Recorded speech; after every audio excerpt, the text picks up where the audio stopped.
একটা জাতি যদি এগিয়ে যেতে চায় তাহলে আমাদের টেনে হিস্টে নামানো উঠানো এটা যেন প্রক্রিয়া না হয়। একটা কমিটি গঠন হয়ে যাওয়ার পরে আমরা লক্ষ্য করলাম ম্যাজিক্যাল সিস্টেমে এই তেলের সংকটটা এবং লাইনটা একদিনের ব্যবধানে দূর হয়ে গেল। সমাপনী বক্তব্যে বিরোধী দলীয় নেতা আমির জামাত ডক্টর শফিকুর রহমান যখন তার বক্তব্য দিয়েছেন, তিনি বক্তব্যের শুরুতেই গুরুত্বপূর্ণ দুটো ইস্যু অ্যাড্রেস করেছেন, যে শিক্ষা এবং স্বাস্থ্যে যেন সরকার গুরুত্ব আরোপ করে। এবং অত্যন্ত আনন্দের ব্যাপার আপনারা লক্ষ্য করেছেন যে সমাপনী বক্তব্যে সরকার দলীয় নেতা অর্থাৎ মাননীয় প্রধানমন্ত্রী তিনি এই দুটো অ্যাড্রেসকে অত্যন্ত সৌজন্যতার সাথে এটাকে অ্যাপ্রিসিয়েট করেছেন এবং এটাকে ওন করেছেন। এবং এই সরকার বিরোধী দলের যে ঐক্যমতের ভিত্তিতে স্বাস্থ্য এবং শিক্ষা খাতকে অগ্রাধিকার ভিত্তিতে এটাকে এগিয়ে নিয়ে যাওয়া, আমি মনে করি আজকের এই ডায়ালগের একটা বাস্তব নমুনা আমরা সামনে খুব দ্রুতই দেখতে পাবো ইনশাআল্লাহ।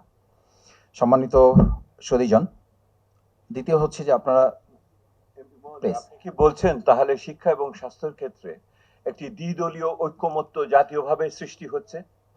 হচ্ছে আমরা একটা ব্রিজ আপ দেখতে পাচ্ছি। আপনারা খুব ছোট একটা বিষয় আমি বলি, যখন তেলের খুব সংকট, তেলের লাইন কৃত্রিম অথবা বাস্তব, যেটাই ঠিক একদিন যখন এটা নিয়ে আলোচনা করার জন্য বিরোধী দলের পক্ষ থেকে বলা হলো যে আমরা এটা একটা সমন্বিত উদ্যোগ চাই, কারণ এই ক্রাইসিসটা দেশের না, এটা একটা ইন্টারন্যাশনাল ক্রাইসিস।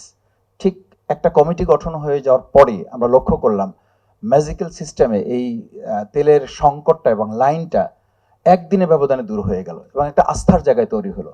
আমার মনে হয় যে এটার একটা আস্থার জায়গা তৈরি করবে।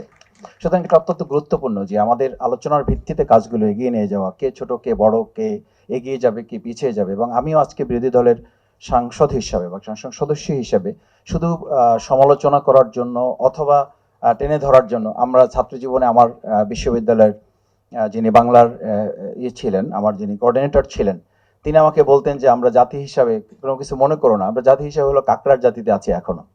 তো স্যার বললেন যে কাকড়ার জাতি হচ্ছে এরকম যে একটা কাকড়া যদি তুমি পাত্রে রাখো তো ওটা বেরিয়ে যাবে, ওটার জন্য ঢাকনা দরকার হয়।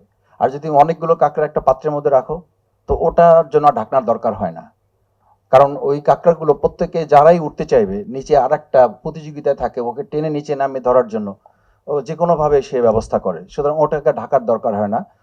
তো একটা জাতি যদি এগিয়ে যেতে চায় তাহলে আমাদের টেনে হিস্টে নামানো উঠানো এটা যেন প্রক্রিয়া না হয়, সেই প্রক্রিয়াটাও বিরোধী দল হিসাবে আমরা ধারণ করি এবং মনে করি সরকারের সমস্ত ভালো কাজগুলো এগিয়ে দেওয়ার জন্য আমাদের সহযোগিতা থাকা দরকার।